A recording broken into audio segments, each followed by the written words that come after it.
বিশেষ করে কমিশনাররা, মেয়র যদি জেগে থাকে কমিশনাররা কেন ঘুমিয়ে থাকবে, এই প্রশ্নের উত্তর কে দিবে তাদের? ক্লাইমেট চেঞ্জের জন্য কিন্তু প্রায় 224 মিলিমিটার বৃষ্টি গত 24 ঘন্টায় হয়েছে, 224 মিলিমিটার, এবং শুধু ঢাকাতেই হয়েছে। আজকে যদি আমরা কোনো কাজ যদি না করতাম তাহলে এখানে কিন্তু আসতে পারতাম না। এই প্রোগ্রামও কিন্তু আমি উত্তরার থেকে কিন্তু এখানে এসেছি এবং খুব সুন্দরভাবে নির্বিঘ্নে এসেছি।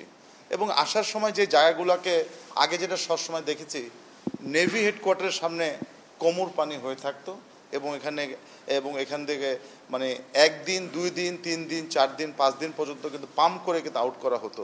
সেটি কিন্তু নেভির হেডকোয়ার্টারের সামনে কোনো রাস্তায় কিন্তু পানি নেই। ঠিক সিমিলারভাবে আমি যদি বলি খেজুর বাগান, তার সামনে কোনো পানি জমা নেই। এগুলো হলো মেইন রোডের কথাই। আমি যদি আড়ংয়ের সামনে কোনো পানি জমা নেই।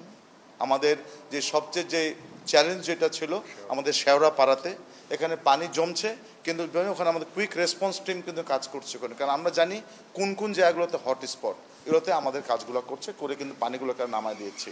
তার মানে যে এখানে আগে যেখানে 1 দিন 2 দিন না 7 দিন পর্যন্ত পানি জমে থাকতো, বিশেষ করে ঢাকার যে মেন রোড যেগুলো আছে এগুলোতে কিন্তু কোনো পানি জমা নেই।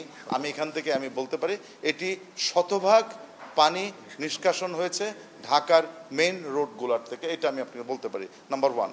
নাম্বার 2, আমি যদি আজকে বলা হয় যে মধুবাগে, আজকে যদি বলা হয় আমাদের শাসাব বাড়ির সামনে, ওখানে পানি সারাদিন পানি থাকতো, পানি কিন্তু নামিয়ে দেওয়া হয়েছে। এখন কিছু প্রত্যেকটা পানিরই পথে যাওয়ার কিন্তু ইঞ্জিনিয়ারিং কনসেপ্ট আছে। আগে বৃষ্টি হয়ে তারপরে একটা ছোট ড্রেনে যাবে, তারপরে বড় ড্রেনে যাবে, তারপরে কিন্তু খালে যাবে। এটা সায়েন্স বলে, এটা আমার কথা না।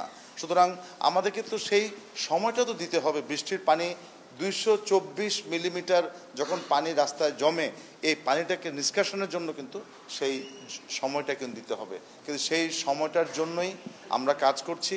আর আমি কিন্তু বারবার যেটা বলি, আমাদের সিটি কর্পোরেশনের সামনে এই খালের যত আবর্জনা, সব আবর্জনা কিন্তু আমরা ফেলে দিচ্ছি। আবার যদি ফেলে দেওয়া হয় তাই খালের পানিতে জমে থাকবেই।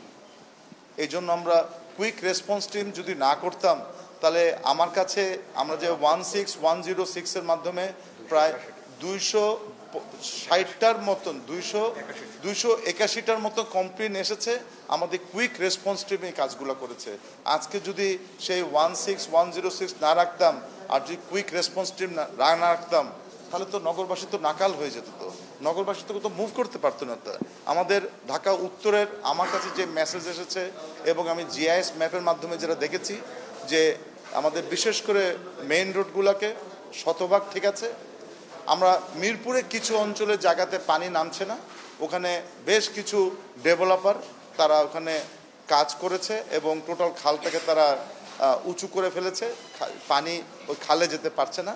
আমি এখান থেকে কেন ওখানে যাচ্ছি, আমি সবাইকে কিন্তু বলেছি যে ওখানে থাকার জন্য। সুতরাং আমাদের যেটা আমার মনে হয় এখন সবাইকে বুঝতে হবে, শুধু জলাশয় ভরলে বা যদি আনপ্ল্যান ডেভেলপমেন্ট করা হয় পানি কিন্তু জমবে শহরের মধ্যে। এই শহরের যেই ধরনের খাল থাকার কথা সেই খাল ছিল না, খাল দখল ছিল। আজকে প্যারিস খাল যদি আমি পরিষ্কার যদি না করতাম প্যারিস খালটি, তাহলে আজকে ওইখানকার অবস্থা কি হতো। এটা বাস্তব চিত্রগুলো। আজকে বসিলাতে কোনো ধরনের পানি আমি জমতে দিই নাই, বসিলাতে কিন্তু পানি জমে যেত আগে। সুতরাং কাজগুলো করেছি দেখে নগরবাসী ভোগান্তি অনেক কম হয়েছে। মেন রোডগুলোকে আমরা শতভাগ আমরা নিশ্চিত করেছি পানি জমতে নেওয়ার জন্য। তারপরেও আমরা থেমে নেই। আমার মনে হয় বিশেষ করে আমাদের যে অনেকগুলা গলি আছে, সেই গলিগুলার পানি কিভাবে নামবে, ওগুলো কানেক্টিভিটি কিভাবে হবে, এগুলো নিয়ে আমরা কাজ করছি। এবং আমি ধন্যবাদ জানাই আমার কর্মীদেরকে যে তারা সারা রাত কাজ করেছে এবং এটি অব্যাহত থাকবে।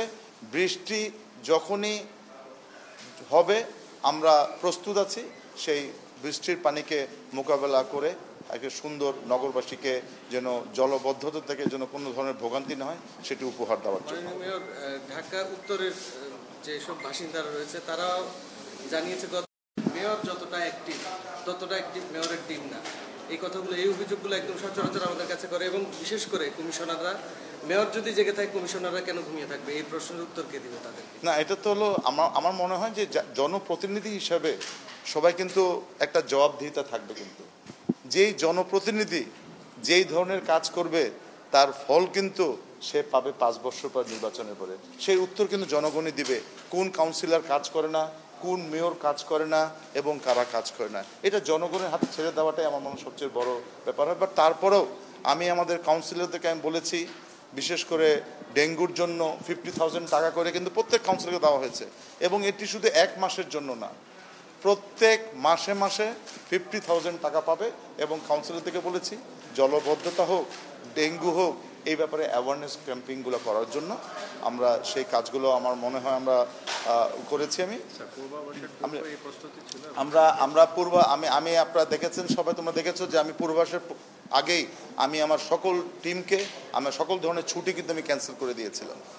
এবং আমি নিজে ছিলাম, কন্ট্রোল রুমে ছিলাম, আমার সাথে আমার পুরো টিম ছিল। এবং যে গাছ, প্রায় 209টি গাছ গতকাল রাত্র পর্যন্ত পড়েছে, এবং সাথে সাথে কিন্তু আমরা সেই গাছগুলোকে, একটা গাছ সরানো কিন্তু ইজ ভেরি টাফ। গাছগুলো বড় গাছ, এগুলো কাটতে হবে, ডালপালা কাটতে হবে, আমাদের রোডগুলোকে আবার নিরাপদে নিয়ে আসতে হবে। সেই কাজগুলো কিন্তু 24 আওয়ার যাবত কাজ করেছে। কালকে নগরবাসী যখন ঘুমিয়েছে, আমাদের যারা দায়িত্বপ্রাপ্ত যারা ছিল, আমরা সবাই কিন্তু চেষ্টা করেছি সকালবেলাটার জন্য নগরবাসীকে একটি স্বস্তি দেওয়া যায়, সেই কাজ আমরা করে যাচ্ছি এবং করব আমরা।